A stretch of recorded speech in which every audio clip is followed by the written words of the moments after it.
Hello, good evening.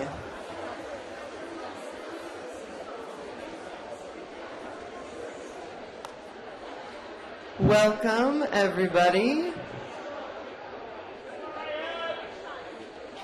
Daniel Werwath, I see you're still talking in the back. Don't make me call you out by name, Mike Lofton. All right, welcome, everyone. It's great to have you here. We're going to go ahead and get started. If everyone would just take a seat.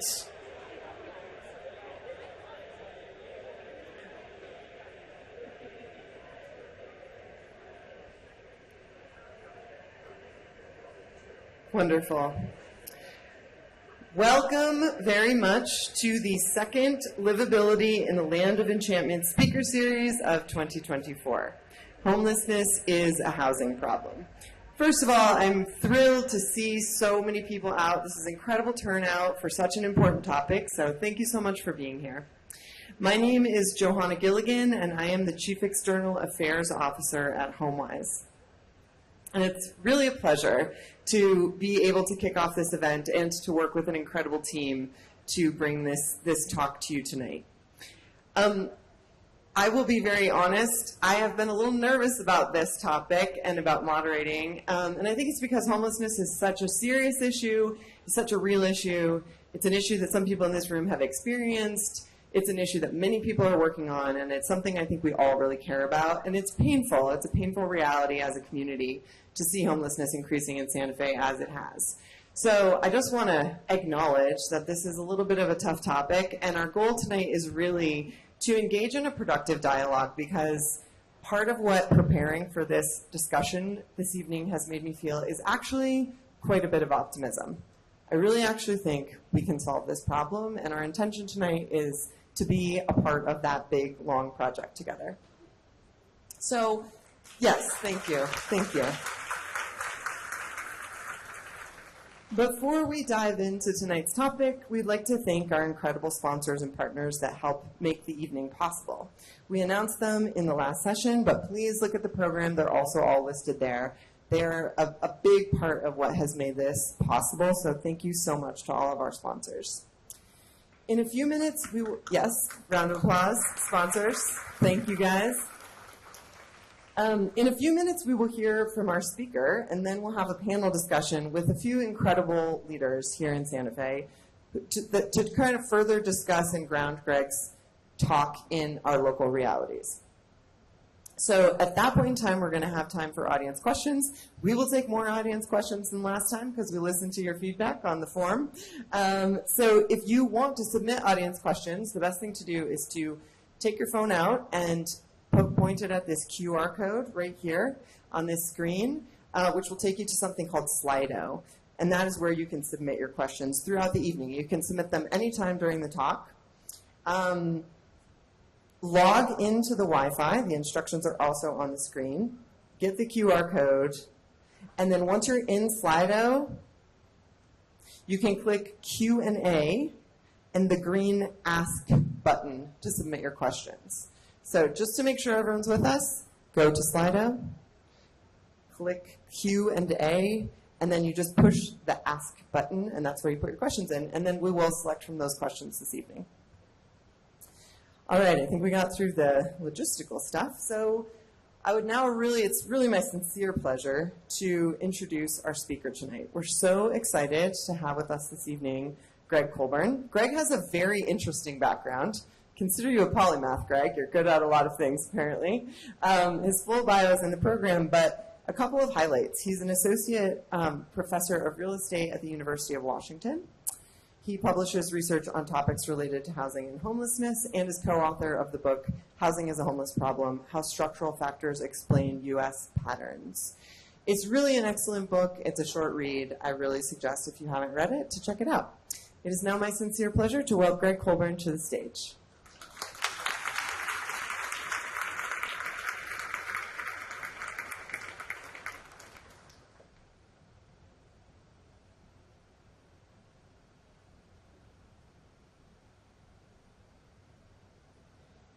Can you hear me? You hear me okay? We did a mic. Hello. All right, we're on. Hello, Santa Fe. It's great to be here. I really appreciate. Louder? I'm not in charge, but I will. How about now? Can you hear me okay now?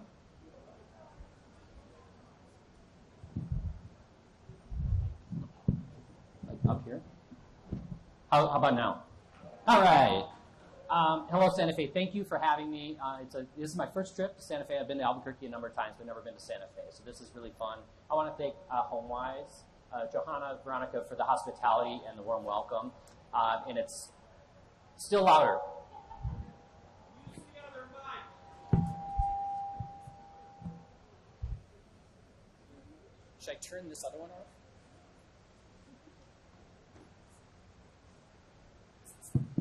Should I turn it? Okay.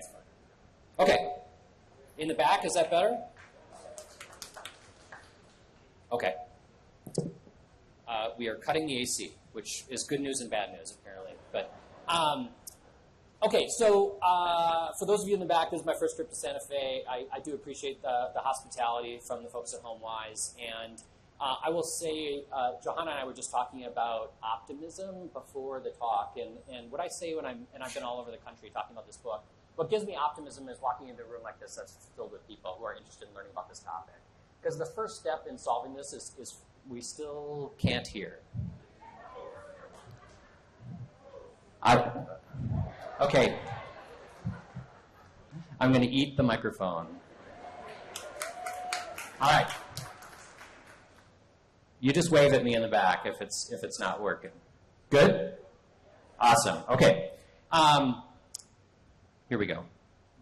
All right, so as I mentioned, what gives me optimism is seeing rooms filled with people interested in this topic. And you might be brought to the room for a variety of different reasons, and I welcome all of those reasons. As I said it many times, we have a shared interest in ending homelessness. I firmly believe that. For some people, it is a moral or ethical issue. I fall in that camp. When people ask me why I study this, what I say is, I am outraged that in the wealthiest country in the history of this world that we allow homelessness to persist.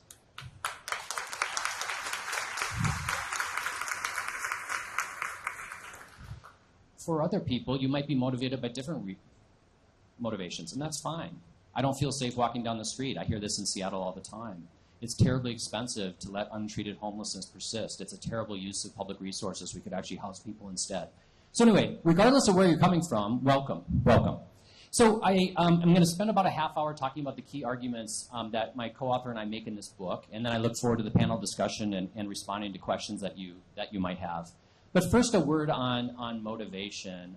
As Johanna mentioned, I have a very odd career trajectory. I was in the financial markets for the first 17 years of my professional life, in New York and Chicago primarily. And I'd always wanted to be a professor, and I was about to turn 40 and had a midlife crisis, according to my wife, and quit. And went and got my PhD, and I studied housing. And when people say, why do you study housing? My answer to that question is housing is essential to a healthy and productive life. So I have colleagues at the University of Washington who study healthcare and education and all these things that are really important. But what I say is, if you want a kid to learn geometry, let's make sure he's housed. Then we can worry about geometry. If we want an elder to be healthy, let's make sure that that elder is housed, and then we can worry about high blood pressure or whatever co-occurring conditions they might have. Okay? We have to get housing right to get these other social outcomes that we care about. Okay? So I moved to Seattle in 2017. I'm going to take the risk of setting this down so I don't have to hold it. How's this? Still okay? Okay, great. I moved to Seattle in 2017. If you haven't been to Seattle recently, we have a terrible, terrible housing crisis and homelessness crisis. I walked around Santa Fe last evening when I got in, and I certainly saw it here, but it is nothing in comparison to what we're seeing in Seattle. It has radically changed the fabric of the city, not for the better. And so as the newcomer to Seattle and someone who studies housing and homelessness, I got invited to every meeting possible in my first couple of years. And as the newcomer, I sat and listened. And I would leave the meetings and say, I don't think we as a community understand what's going on. We all understood that there was a problem, but there was no shared understanding of what was causing the problem. And if you read the Seattle Times every day, you would have a different understanding or explanation for the homelessness crisis. And therefore, understandably, well-intentioned people are walking around Seattle saying, what the heck is going on? We're spending X dollars, X million dollars. The problem keeps getting worse. We obviously don't know what we're doing. And as someone who cares about public policy, that really concerns me. Because as public confidence wanes, our willingness as a society to make the investments that we need will be more and more difficult. So the purpose of this book was to really explain what we've known for 20 years in the academic literature. We are not breaking new ground here. What we're doing is packaging this information in a hopefully accessible way for a general reader, such that someone who works at Amazon who's walking around Seattle saying, why is it so bad here? I was just in Chicago. It wasn't like this. I've got an answer for you. Okay? So that's the purpose of the book. That's the book. So as I mentioned, to my great surprise, people have actually read the book and invited me to travel around the country to talk about it. And I thought I might go to Seattle and San Francisco and LA to talk about homelessness, and I have. But I've also been to Cedar Rapids, Iowa, and Topeka, Kansas, and Lexington, Kentucky. Places I would have never imagined, and they're on the front end of this. There's a third category of cities that I've been to in which I place Santa Fe. And that's Asheville, North Carolina, Bend, Oregon, Sun Valley, Wilmington, North Carolina. These are resort-driven, retirement destinations, wealthy, affluent places that have terrible housing crises. The similarities are actually shocking. Last night when I was walking around, it felt a lot like when I was in Asheville. Asheville is like the hot retirement location in the Southeast. Very, very wealthy. Housing is terribly expensive. They can't find anyone to serve coffee, and homelessness is becoming prevalent. Okay? So I'm grateful to be here. One, because you have a problem. You know that. But you also are on the front end of this. You can figure this out. The scale of the problem is such that it is fixable. The scale in Los Angeles right now is almost beyond comprehension. You're not there, thankfully. But you are in good company. You're not alone. I guess if that makes you feel better. It may not. But you are in good company. So if you're going to write a book about homelessness, we have to wrestle with the really difficult question of what causes homelessness. For those of you who've gone to graduate school, we teach classes on causality. And these classes are hard because in the social world, understanding what causes outcomes is difficult because we as human beings are complex individuals. And so there are a variety of different ways for us to understand homelessness, and one of them is we ask people, why are you homeless? When we conduct a point-in-time count every year, we ask people who are experiencing homelessness, tell us about your experiences. And when we ask them, they give us their honest answers. And sometimes they're really hard to hear. If you haven't volunteered for the point-in-time count, I highly recommend it. It's a powerful experience. The first time I did it was in Minneapolis, my hometown, walking around 2 in the morning, January 25th in Minneapolis. That puts things in perspective when it's 10 below zero. Okay? But when we ask people, why are you homeless, they'd say, my boyfriend beat me up and I ran. I made some poor decisions. I lost my job. I got in a fight with my roommate. She kicked me out, and here I am. And we have to honor those explanations because they're the truth. This is their experience. So one of the central challenges that I had when writing this book is I knew I was going to center housing in this, and how can I then credibly say it's a housing problem when the woman standing next to me is telling me that it's domestic violence? I've never experienced housing insecurity. I haven't even been close, right? And so who am I to then tell this woman that that's not the cause? So what we try to do in the book is honor both explanations. That is the truth. Her individual experience is the absolute truth, but these individual experiences layer on top of structure. And that's the purpose of this book, is to try to highlight how these two causal factors interact. So the way that we draw this out in the book is to draw a distinction between what we call precipitating events, which might be addiction, domestic violence, job loss, versus root causes, which we would argue is a shortage of housing. And the way that we highlight this for our readers is this analogy or metaphor of musical chairs. Imagine 10 friends come together to play musical chairs. There are 10 chairs. The leader starts the music. The leader pulls one chair out. We now have 10 people and 9 chairs. When the music stops, everyone scrambles for a chair, and by definition, someone loses. In this case, it was Mike, who was on crutches after spraining his ankle. And if we interviewed Mike after the game and said, Mike, what caused you to lose the game? What would he say? I had a bad ankle. And everyone would nod. Of course Mike lost the game. He had a bad ankle. But if we ask a different question and say, why didn't Mike have a chair? It's because we didn't have 10 chairs. This is exactly what's happening in Seattle and San Francisco and Los Angeles and Boston and New York and Washington, D.C. right now, which is when housing is scarce, it accentuates vulnerabilities. And who's going to lose housing when it's scarce? people who are vulnerable. And then I walk by Joe on 3rd Avenue in Seattle, as I do every day. I see someone experiencing homelessness, and I see a needle next to Joe, and I say, of course Joe's homeless. He's addicted. Of course Mike lost the game. He had a bad ankle. And what we're missing in that simple analysis is the structure that produced the outcome that caused Joe to end up on the street. So I understand why people reach that conclusion, because it's just normal. I just observed it.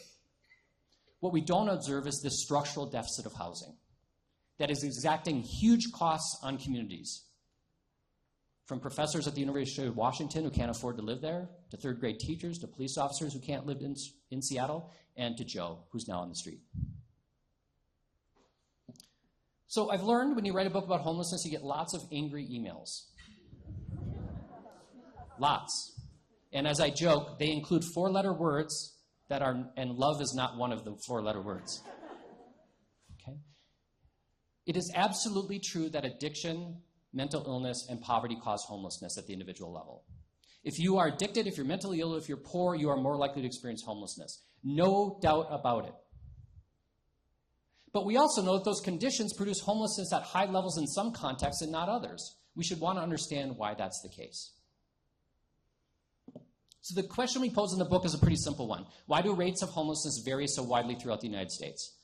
Why does Seattle and San Francisco have 5 times the per capita homelessness of Chicago? The reason we ask that question is if we can provide a credible explanation to that pretty simple question, it should then allow us and demand of us to focus on that driver. It should allow us then to say, let's focus our time, attention, and resources on that issue. Okay? And a common explanation for regional variation is, if addiction, mental illness, and poverty cause homelessness, if we have more people with those conditions, we'll have more homelessness. If you were in a logic class, that would get an A. It's perfectly reasonable logic. Turns out it's not true. It's not true. It doesn't stop people from making the argument, but it's not true. So this is a book about cities, not about people. Person-focused research in homelessness is really, really important. That's not what this book is. This book is to understand what the heck is going on in certain cities. And the thesis, as I mentioned, is that tight housing markets accentuate vulnerabilities and produce homelessness at much, much higher levels. And these individual vulnerabilities that receive all sorts of time and attention in local newspapers, certainly in the Seattle Times, every day, they're really the sorting mechanism. They're identifying the people who are most likely to lose housing when housing is scarce. Okay, so if I'm going to write a book about regional variation in rates of homelessness, I want to demonstrate for you that, in fact, we have regional variation. And this might be a little washed out for those of you in the back. I apologize. The gist of the slide is that we've got massive variation in rates of homelessness. There's some places that count homelessness at the city level. Those places, all else equal, will have higher rates of homelessness because homelessness congregates in the urban core. There are other places that count at the county level, which includes suburban locations. Those places will have lower per capita rates, all else equal. The sample in our book is the 30 largest metros in the United States. What this slide shows is actually pretty remarkable. Within the cities in our sample, New York, D.C., San Francisco, and Boston are about between 9 and 10 people per 1,000 experiencing homelessness, which is 5 times Chicago and Indianapolis. Massive variation. When we go to counties, the numbers are lower because we're including suburbs. But what's interesting is the relationship is the exact same. It's 5 to 1. LA County, Santa Clara County, King County, which is Seattle, and Multnomah, which is Portland, are about 5, and Hillsborough, which is Tampa, is 1. Okay? So regardless of what unit of analysis you have, you got 5 to 1 relationship. So the purpose of the book is to explain that relationship. And the logic of the book is we use real simple statistics, and we test all the explanations for homelessness and say, does this help us understand regional variation? If an explanation doesn't, we cross it off, and then we move to the next one. And we work our way through these explanations in the book. I'm not going to do all of them tonight because you have other things that you want to do. But I'm going to do a few of them so you have a sense of the logic of the book. Okay, I'm going to speak quickly, so buckle up. Here we go. Let's start with poverty. Homelessness is a poverty problem. Of course it is. It's the most fundamental cause of homelessness. If you're poor, you're more likely to experience homelessness. So let's look and see if poverty helps us understand regional variation. So you're going to see a few of these graphs. What we do here is we look at poverty rate, which is the x-axis or the horizontal axis. That would be the percentage of people in a community who are below the federal poverty line. So big numbers, high poverty, low numbers, low poverty. The y-axis or the vertical axis are per capita rates of homelessness. So when you plot this for 13 years in our sample, for all the cities and counties that we include in the book, what you'll see is there is a statistical relationship between poverty and homelessness, but it's in the opposite direction of what we would expect. Places with really high rates of poverty actually have lower rates of homelessness, which is a total head-scratcher because I just told you that poverty causes homelessness. Okay. So what's the takeaway from this slide? My explanation of this slide is not that poverty doesn't matter. The explanation of this slide is that being poor in a rich place has very different consequences than being poor in Detroit or Chicago or St. Louis. Homelessness thrives amidst affluence, not amidst poverty. There's a reason why Seattle, San Francisco, and Boston have the highest rates of homelessness in the United States. They're the richest cities in the United States. Okay? So this doesn't suggest that Detroit doesn't have issues that it needs to attend to. Of course it does. Of course it does. But homelessness isn't one of them. Why? Because housing's accessible. Okay. So we can't blame the problem in Seattle on disproportionate numbers of poor people. In fact, we have fewer poor people than a lot of places in the United States. Okay, mental illness. This is where the angry emails start. If your blood pressure starts to rise, just take a deep breath. I actually have a folder in my inbox for the email, so if you do feel so inclined, I got a spot for you. Okay? Serious mental illness. This is state-level data. The data from the feds on mental illness and drug use are better at the state level, but it's the same analysis. What this shows is that there are people experiencing serious mental illness in every state in the nation, with some variation, and it bears zero relationship to rates of homelessness. Okay? We don't have more mentally ill people in California, Oregon, and Washington than anywhere else. The consequences of mental illness are a lot different there, but we can't blame it on more mentally ill people. Substance use disorders. People are using and abusing drugs in every state in the nation at varying rates, and it bears almost zero relationship to rates of homelessness. Okay. This is contrary to our personal experience. We just saw Joe on 3rd Avenue, and there was a needle next to him. Greg, how dare you suggest this isn't a drug problem? Well, if you fundamentally believe that this is a drug problem, do you think people use drugs in Chicago? They do. And when you get really irritated with me, let's talk about West Virginia, the home of the opioid epidemic in the United States. It is an absolute tragedy. Highest overdose death rate in the United States is West Virginia. Let's talk about their homelessness problem. They don't have one. They have one, but it's nowhere near what it is in our coastal states. Okay? So if this fundamentally were a drug problem, we should see massive rates of homelessness in Tennessee and West Virginia and Mississippi and Louisiana, but we don't. This is not to suggest that we don't have an obligation to treat people with behavioral health disorders. We do. And what's really important is the causal arrow goes in both directions. Addiction can cause homelessness, and homelessness can cause behavioral health disorders. If someone's having a tough time, let's leave them on the street for a year and see if they improve. Okay? Experiencing unsheltered homelessness is unbelievably traumatic. They're exposed to physical and sexual assault, not eating, not getting regular medical care, not sleeping. And then we're surprised that people are developing behavioral health disorders. I say this, and it's not a joke. If I were living on the streets in Seattle, I would medicate. And it wouldn't be the red wine, which is probably what I'm going to have tonight. Okay? We are pouring gasoline on a behavioral health crisis by not housing people. We have a fentanyl crisis that scares the crap out of me in Seattle. It is really, really scary. And I was just talking to someone about this before. I know you do here as well. We have to figure this out. But if the solution is to leave people on the streets and hope they stop using drugs, it's not going to happen. It's not going to happen. Okay, race. We have to talk about race and homelessness. Black, brown, indigenous people are 3 to 4 times overrepresented in the homeless population. There are massive racial disparities. But when we plot race, in this case the percentage of the population that's black in a community, what we see is a negative or no relationship, which is a little strange. Greg, you just said that this was a racial justice issue, which it is. The way I explain this slide is that race doesn't cause homelessness. If race caused homelessness, Chicago would have a lot more homelessness than Seattle, which is a disproportionately white city. Okay? What this slide shows is that racism causes homelessness. Racism explains why black, brown, and indigenous people are 3 to 4 times overrepresented in Seattle, in Jackson, Mississippi, in Chicago, and in Baltimore, Maryland. Okay? It helps to identify who's going to experience homelessness within a city. It doesn't explain regional variation. Okay?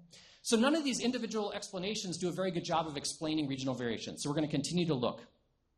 We now get into what I call the cocktail party conversations about homelessness. I don't know if you're at this point in your housing crisis yet, but when you go to a party in Seattle, everyone talks about housing. It's either, I've made this much money on my house that I own, my kids can't afford to live here, or I can't believe how bad homelessness is. And then when people hear that you study homelessness, I have to go to the next room. Seriously, it's all anyone wants to talk about. So when they do get me with a cocktail in hand, they'll say, well, you know, the reason we have homelessness on the West Coast is because we have warm weather. I've heard this thousands of times. Greg, it's warm in LA, it's cold in Chicago, of course LA is going to have more homelessness. Well, when we plot January weather, which is when we count homelessness, what we see is there's zero statistical relationship between weather and homelessness. Boston's pretty darn cold in January, and they have lots of homelessness. And there are places in Florida and Texas and Arizona that have relatively low rates of homelessness that are very warm in January. So it's an easy narrative, let's blame Mother Nature, but when you zoom out, it doesn't hold up. We have to keep looking. Greg, if we weren't so generous, if we didn't have these generous social welfare programs in Seattle, people would stop moving here to experience homelessness. Okay? I first heard this in Minneapolis when I was working on my PhD, and everyone blamed folks from Chicago. Okay? We studied it and found very little evidence of that. In my first meeting in Seattle, they said, well, we're a magnet for homelessness. I said, really? That's what Minneapolis said. Where are your people coming from? California. In California, I'm in California meetings. They're like, we're a magnet for homelessness. And I said, where are your people coming from? Texas. Everyone loves to blame Texas. Okay? Middletown, Ohio. We write about them in the book. They believe they're a magnet for homelessness. Everyone thinks they're a magnet for homelessness. That's not how magnets work. And I don't have a physics degree, but I'm pretty sure that's not how magnets work. Okay? We have to recognize that this is a homegrown problem. Margot Kuchel, a friend of mine, colleague, who's at UCS, University of California, San Francisco, just published probably the best study of homelessness in the state of California. They found, after talking to hundreds, if not thousands of people, 90% of the people experiencing homelessness in California are from California. So is there an anecdote to the contrary? There always is. We shouldn't legislate based on anecdote. We have to look in the mirror and acknowledge that we created the circumstances that produced this, and therefore it's incumbent upon all of us to fix it. We can't blame the outsider, as much as we're tempted to do so. Politics. Democrats run West Coast cities? True. West Coast cities have lots of homelessness? True. Therefore, okay, we have a past president who made this argument that didn't land real well in California. Okay? This is too simple of an argument. Democrats don't get a free pass. There are governors and mayors in California that have not done a great job on housing. Okay, and we're going to talk about that. But the idea of just permissive, soft, left-leaning policies causing the crisis of homelessness doesn't make sense because Democrats have run Cleveland and St. Louis and Chicago longer than I've been alive. And they have not produced a massive homelessness crisis. Okay? So again, it's too simple of an explanation. Okay. As you may have guessed, we're now going to get to the punchline here, which is the housing market conditions. This is rents and homelessness. And what you see is there is a much stronger statistical relationship between these variables than anything else we test in the book. This is not rocket science. We've known this for a long time. There are no Nobel Prizes coming my way for this. A 10th grade stats student could do this. But it's a far more convincing explanation than anything else we test in the book. A related variable is rental market vacancy rates. When vacancy rates get below 5%, that suggests that you have a deficit of rental housing. When you combine high rents and low vacancies, what you get is perfect condition for a homelessness crisis. And if people are irritated with me, I'll say, give me a counterexample. Give me a place in the United States with really high rents and low vacancies that doesn't have a problem with homelessness. And then I get a blank stare because there isn't one. So is this a perfect predictor? No, I would never suggest it is, but it's pretty darn good. And it's better than anything else that people are talking about at a cocktail party. So, do we have a problem in Seattle because of Amazon? Amazon boomed, hired hundreds of thousands of people. It blew up the housing market in Seattle. Shame on Amazon. It's certainly part of the story. But what's interesting is when you plot population growth and rates of homelessness, you see basically no relationship. And this really confused me when I first ran it. What's going on here? What I realized when I went into the specific bubbles that there are a lot of Sunbelt cities that are growing as fast as Seattle and San Francisco and Boston, but we're not having the same experiences with homelessness and a housing crisis. Why? Because we have to think about the supply of housing. Okay? You didn't come here for an economics lecture, but you're going to get a real short one. Okay? Elasticity is really important. It's this notion in economics. When prices go up, how much housing is built? We can measure that using supply elasticity. There are places with high supply elasticity, meaning they build a bunch of housing, and there are places with low supply elasticity, meaning they don't build much housing. The two main drivers of elasticity are topography. If you have mountains and water, it will constrain your ability to build more housing, and the regulatory environment. How easy or difficult is it to build housing? If you combine strict regulation and challenging topography, San Francisco, California, you will have an incredibly inelastic housing market. If you layer a massive tech boom on top of an inelastic housing market, what do you get? An epic housing crisis and associated crisis of homelessness. Okay? This is tragic, but 100% predictable. If we look at some of the cities in our sample and we plot them based on their change in population, which is a proxy for housing demand, high population growth, high housing demand, and supply elasticity, higher numbers mean you build more housing. Some interesting categories emerge. The upper right-hand quadrant is really interesting to me. This is the Sun Belt. Charlotte, Austin, San Antonio, and Dallas. Grew just as fast as Boston and Seattle, but they built a whole bunch of housing. And they were able to maintain, and the numbers in parentheses are rental market vacancy rates, which those of you in the back won't be able to see, but they're high. They were able to maintain a more reasonable housing market because they built a bunch of housing. Now, they likely built this a lot of times through sprawl, which might not be my preferred mode of housing production, but it shows that if you build the units, it matters, it helps. The bottom right quadrant, in which I find myself in my home city, is the perfect storm for a housing and homelessness crisis. A whole bunch of people move there, you don't build much housing, and what happens? You end up with razor-tight rental market vacancy rates, really high rents, and lots of homelessness. And Seattle, unfortunately, we patted ourselves on the back for a decade saying we're not San Francisco, and now we are. We watched them go through their tech boom. Our tech boom came a little bit later, and now we're in the same mess. My hope is for you to not repeat our mistakes.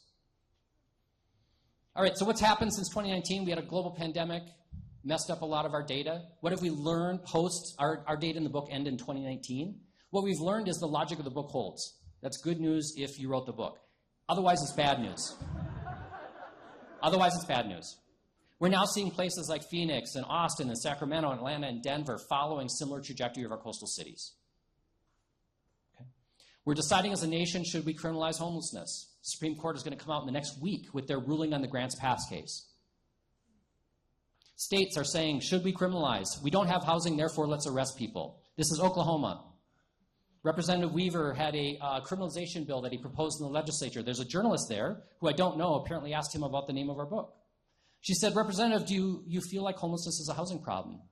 He said, well, it could be. I mean, it could be if they don't have a place to live. Okay. So even people who want to criminalize homelessness, when pushed, have to acknowledge that, yes, there is a housing part of the story here. What's the story here? You've got a rent problem in Santa Fe, New Mexico. Your vacancy rates jump around a lot, which is not uncommon for a smaller city, but they're going in the wrong direction.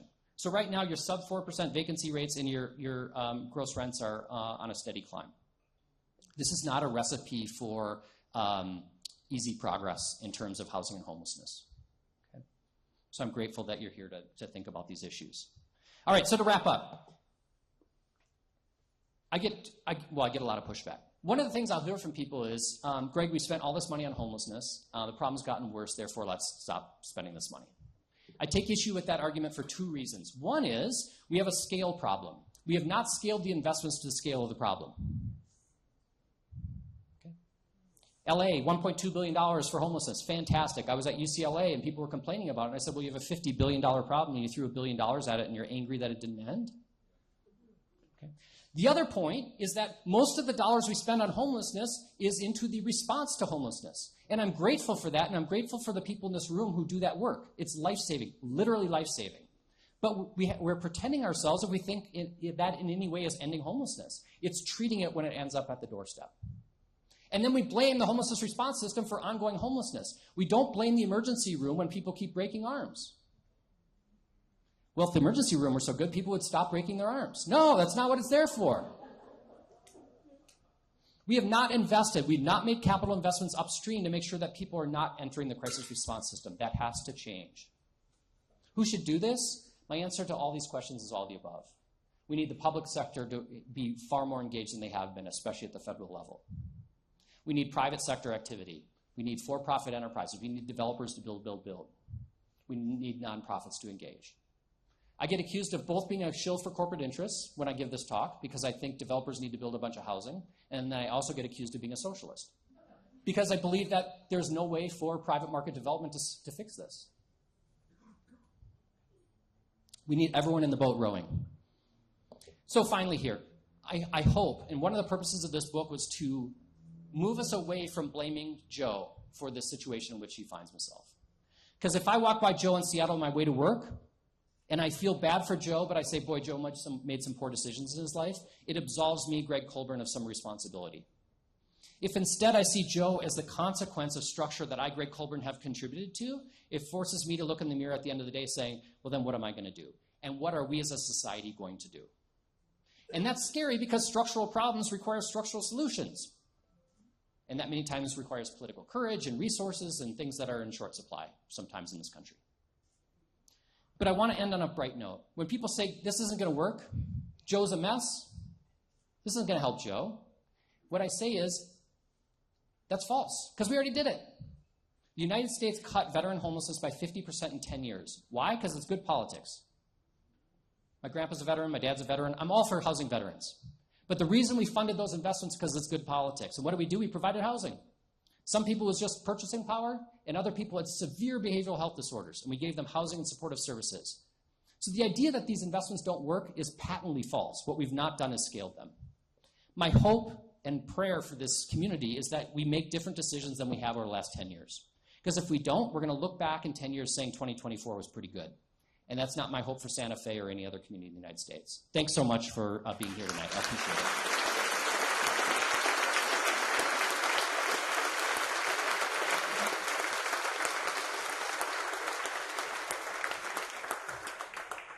Thank you so much, Gregg. I'd like to invite Korina Lopez, Michael DeBernardi, and Lisa Huval up to the stage.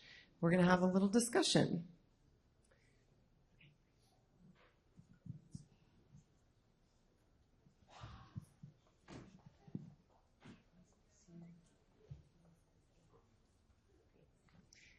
All right. So I am very honored to be up here with this group of folks working on housing and homelessness issues in Santa Fe. And I think that this is going to be a great opportunity to ground some of what we just heard in the experience that people kind of on the front end of this work are seeing and learning what they know. And then we'll open it up for audience questions. So Korina Lopez, hello, Executive Director of Pete's Place, which is, yes, thank you, that's great. An overnight shelter in Santa Fe that provides support services in collaboration with many partners.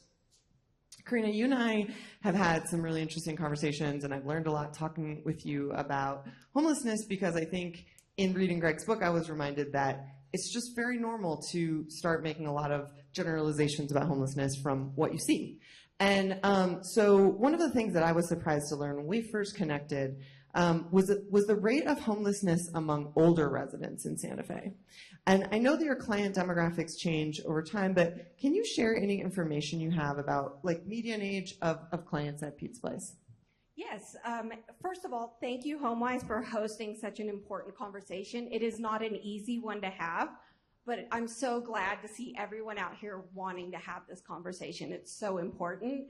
And also, thank you, Gregg, because I feel so validated tonight of us saying we need more affordable housing. We need housing stock. To answer your question, the average age at Pete's is 46 for this last fiscal year. And what we found is the more chronically homeless, the higher that age gets. So for us, it's really challenging. This concept of people just need to get a job and lift themselves up by their bootstraps is just unrealistic. And the challenges of finding appropriate housing for somebody who is elderly is super challenging. Because for most of our elderly folks or older individuals, it's really severe mental illness. They are our quiet population. There are a lot of individuals that just looking at them, you would have no idea. They're not your what you envision when you imagine homelessness. So, and the mental illness is so challenging, right? Because they do fly under the radar. There is that challenge of going, no, I'm okay, I don't need Social Security, I don't need anything, I'm good.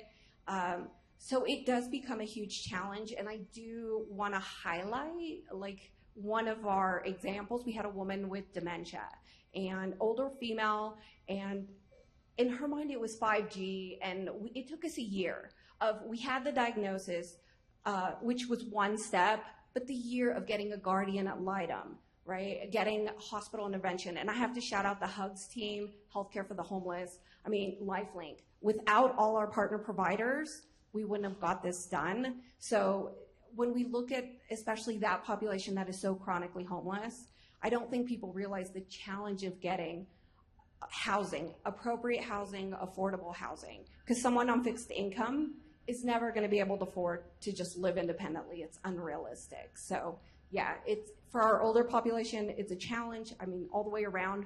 But what we're finding is that we're serving an aging population at Pete's Place. Hey. Don't turn that off again. Thank you.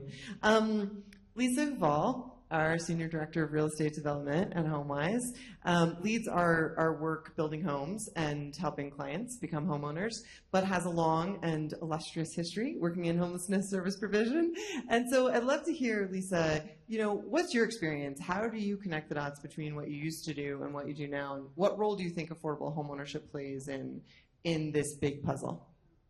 Thank you, Johanna, for that question. I think affordable homeownership can and should play a role in, or it can and should be an essential piece in the broader strategy, not only in Santa Fe, but across our country to reduce homelessness.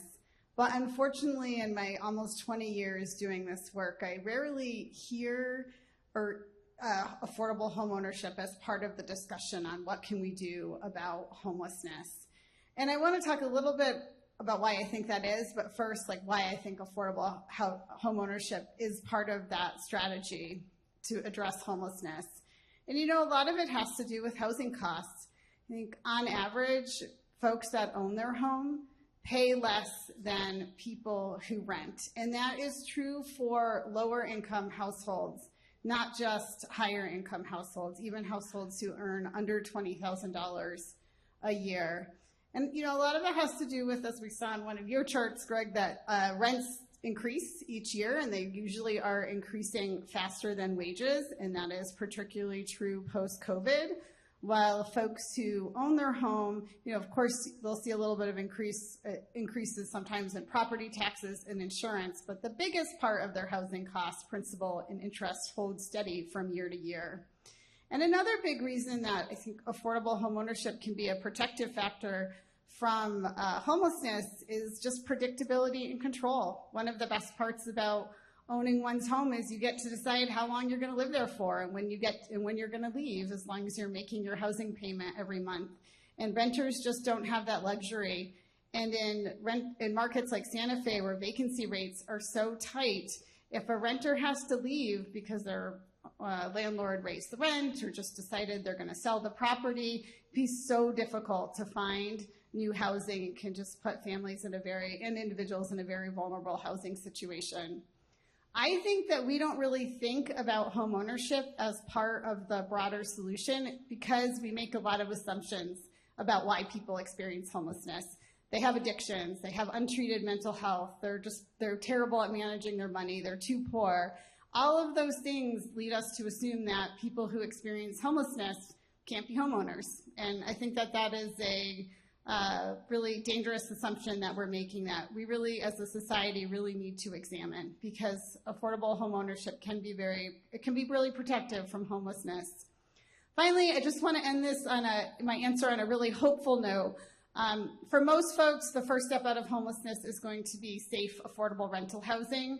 But recently, Homewise did help a family exit from homelessness. They were living in shelters and in motels, and it helped that family purchase a home. They went from homelessness to home ownership. They needed a lot of support. They had limited income, but it was a reliable source of income, and they were able to purchase a home for under $150,000, which is part of the problem, that we don't have enough homes at that price. But it was really, to me, even for me who's been doing this work for a long time, I was really, just really surprised. I'm in a way surprised to see that, but also really heartened that we were able to do that for that family. So it is possible. So thank you for the question. Thank you. That's a great story. Dr. Michael DeBernardi is the Executive Director of LifeLink, which is an organization committed to improving individual and community health through breaking the cycles of chronic homelessness, mental illness, trauma, exploitation, and addiction. And they do this through many different ranges of strategies, including providing housing, mental health support, and case management.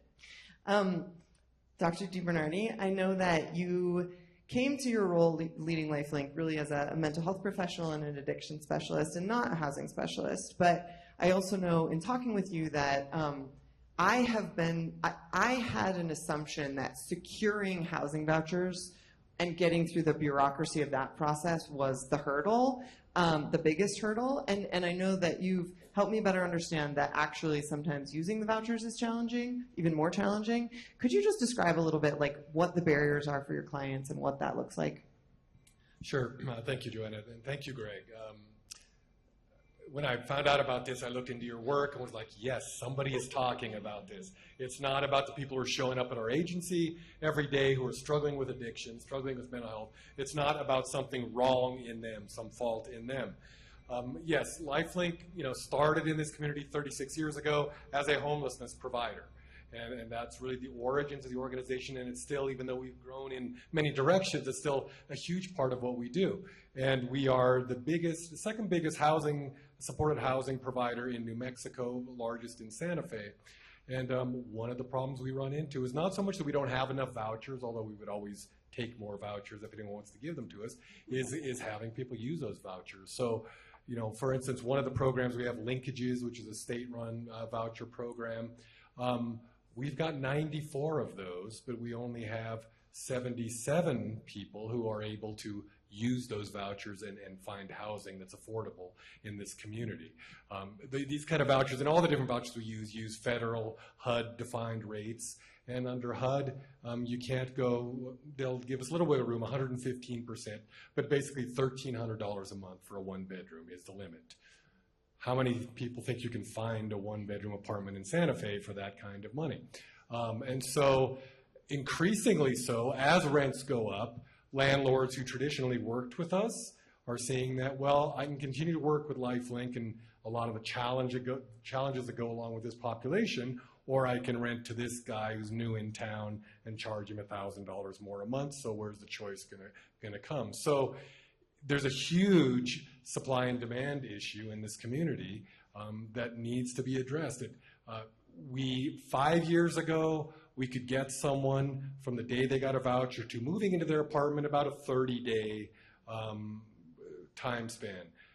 Right now, it's between 5 and 7 months it's taking to find people affordable housing. People are going to Albuquerque. People are going elsewhere. Not that Albuquerque is much better, but it's a huge issue, is the supply and demand. Of course, all of the other challenges. If we think back to our old high school psychology or Psych 101 in college, remember Maslow's hierarchy of needs? The base level was safety and shelter. And the idea being that until people have that foundation at their pyramid, they can't start to work on relationships and jobs and mental health symptoms and self-actualization, whatever they are. It all starts at the base.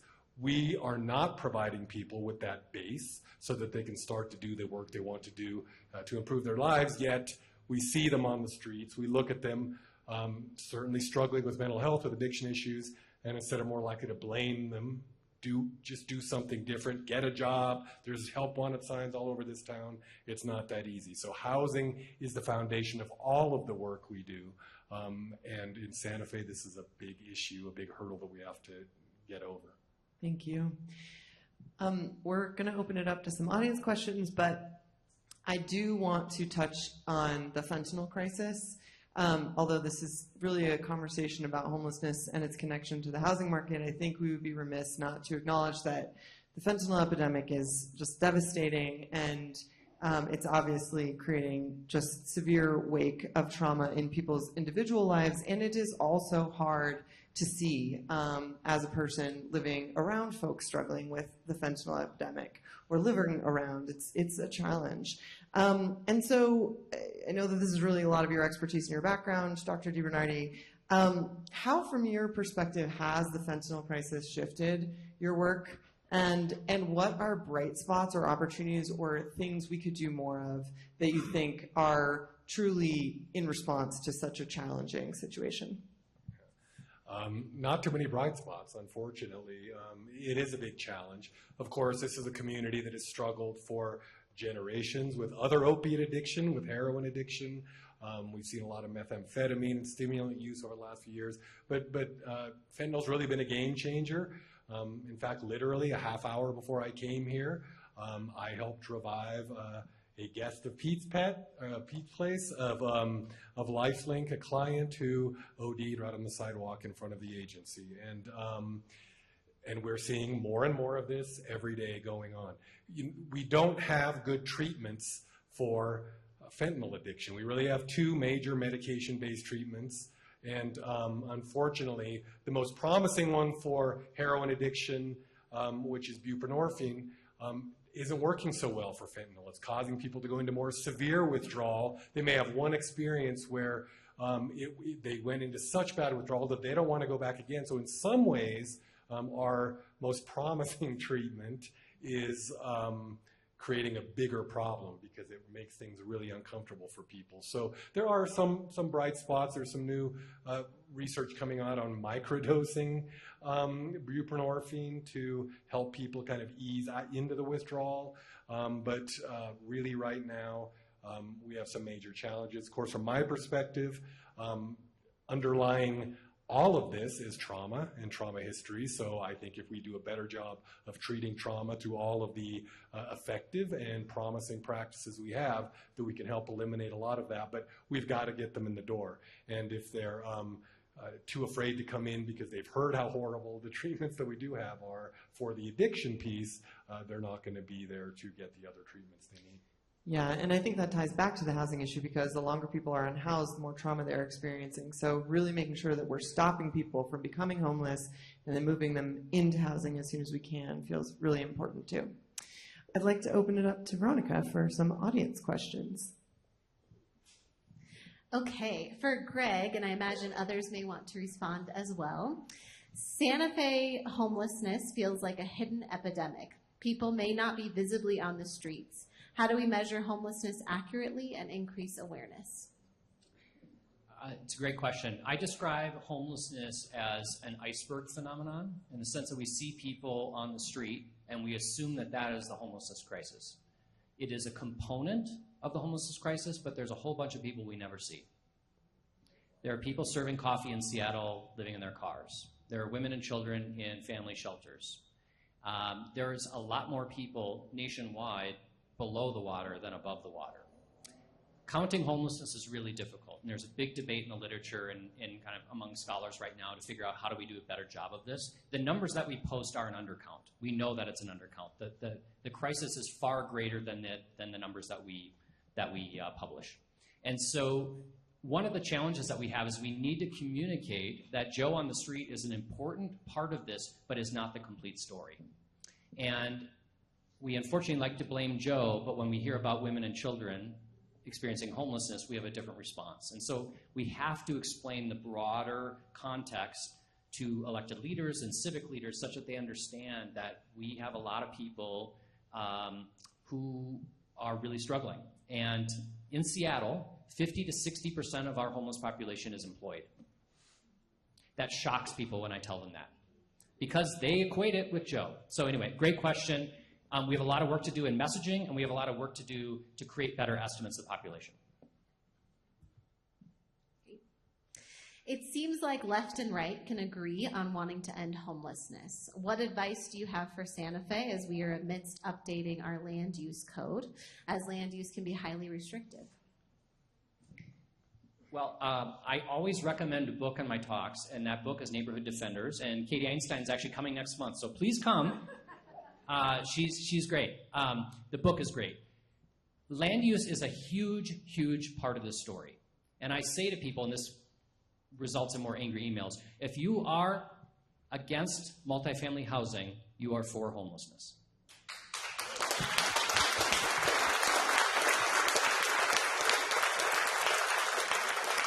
And the way we have structured our cities is to prioritize single family. I live in a single family home. This whole system was built to benefit me and my family. And we've been huge beneficiaries of this, being long real estate in Seattle. The local politics around changing land use are toxic. I don't need to tell you that. Catherine, we're friends, but Catherine, she's going to talk about this. But her book is awesome. She went to the meetings at 7 o'clock on Tuesday night when the Planning Commission talks about multifamily housing. And who shows up? A bunch of people who look like me or are older than me. And they got nothing to do on Tuesday night. And they all show up and say no. And then in the interest of democracy, the Planning Commission says, well, 6 people showed up, 6 people said no multifamily housing, and then onward. And we do this in every community in the United States. We have to break this chain. And there's a lot of scholarship going on right now saying we did this in the name of democracy, small d democracy, and in fact it's in essence kind of perverted democracy in the sense that it has benefited the people who've already benefited from the system. We have to figure out how to create capacity for more people. And that's not going to happen. Seattle's zoned 75% single family. 75%. We have a massive tech boom. All those people have 25% of the parcels that they can live in. It doesn't work. So we have to densify, and we have to communicate in a far better way than we have how important land use is to this equation.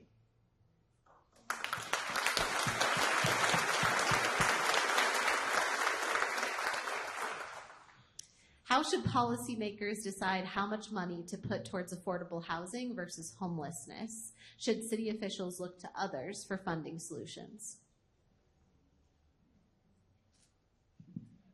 I don't have an answer to that question, but I will say that 2 years ago I attended the National Coalition to End Homelessness Conference in D.C., and I remember the one thing I took away from the whole conference, the keynote speaker said, we don't need any more money. We have enough money in this country to end homelessness right now.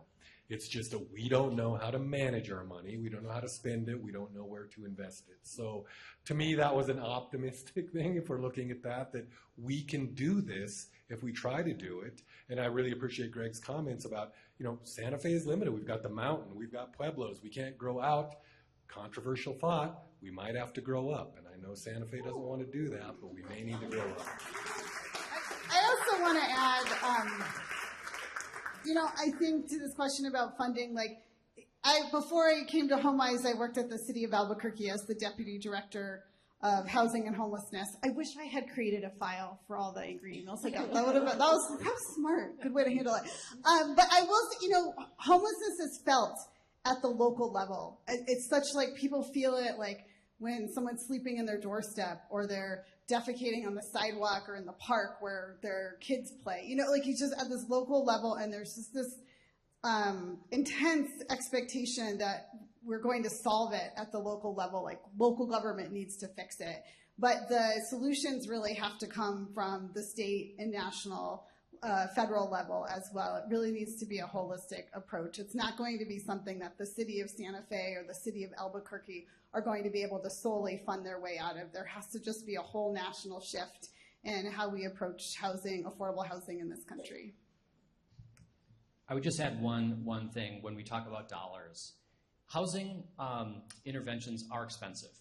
That's just a reality. But you know what else is really expensive? Untreated homelessness. And we ignore the embedded costs in public health, the emergency rooms, public safety, criminal justice, the library system, parks and rec. There are massive costs being borne by all of these systems in cities right now that we just take as a given. We're paying for homelessness already. A friend of mine, our daughters play basketball together. He's a firefighter in Seattle. Am I losing my mic? You're good. He's a firefighter in Seattle. 9 out of 10 calls he goes on are homelessness related. He said, I don't fight fires anymore. So the point is we're paying a lot of money right now. We could more intelligently, to your point, spend that money and actually provide housing for people, and then we don't have people going to the ER for basic routine medical care, which is terribly expensive. terribly expensive. And so we do need larger investments, but we also need to think about how we're allocating these resources. And untreated homelessness is, from a moral and ethical and from an economic perspective, the absolute worst. And unfortunately, that's been our default. Thank you. For Gregg and potentially others as well, much of Santa Fe housing is owned by people living elsewhere who are using their homes here as vacation homes or second homes. Have any cities addressed second home ownership well? Well, I was going to have a different answer until you said well at the end. There have been a variety of different efforts, and so I heard about this in Asheville and Bend, and it's the same story. And so there have been a lot of attempts at vacancy taxes. I was in Sun Valley. You want to talk about, I mean, it's like billionaires. And so my point there was you could have a pretty penal vacancy tax, and they're literally price insensitive. And so, yeah, you could certainly do that. And then you've got the Airbnb phenomenon, and so there have been all sorts of different efforts. I don't know that any community has done a complete or robust response, but it's certainly, especially in communities like yours, a really big issue. And so there's a toolkit that you can use, and it's just a question of weighing the politics of doing that. But there are solutions. But ultimately, that alone is not going to be enough, right? We still also have to think about the supply side. We can't just go after billionaires in Sun Valley, and that's going to be the end of it. We certainly can do some of that. That's great. I would like to get to the social hour, food and drink part of the evening, but I wanted to ask a closeout question, and definitely would love to hear from you, Gregg, but open to anyone on the panel.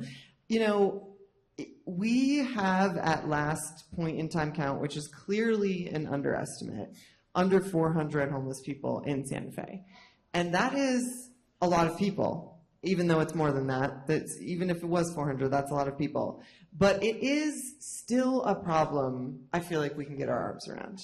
It is a number that you could imagine. We could build that many housing units. We could try incentives to help people shift Airbnbs to affordable rentals. We could come at this problem from a lot of ways with the focus, the dedication, and the long-term commitment, because it's something that will take time. But I'm just curious, like, what are the, not even necessarily the tactics, but the principles you think are necessary for moving towards solution?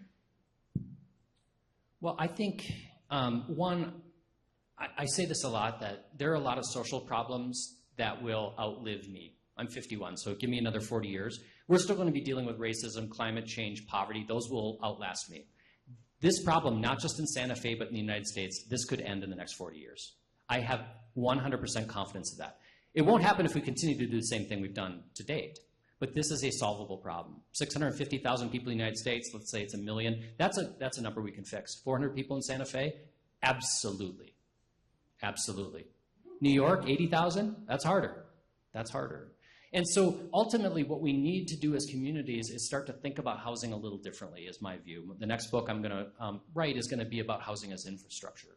We need to start conceptualizing housing as essential infrastructure to a successful society, just like bridges and roads. And we haven't done that because housing is a private good. And therefore, we start to think about housing as essential infrastructure such that third grade teachers can live in Santa Fe, that firefighters and that Joe on the street can access housing. That is ultimately the key. And so in the near term, that's going to take a while. Then we have these short-term questions of resource allocation. Do we need a more robust emergency response? Probably. But at the same time, we also need to be thinking about that housing capacity.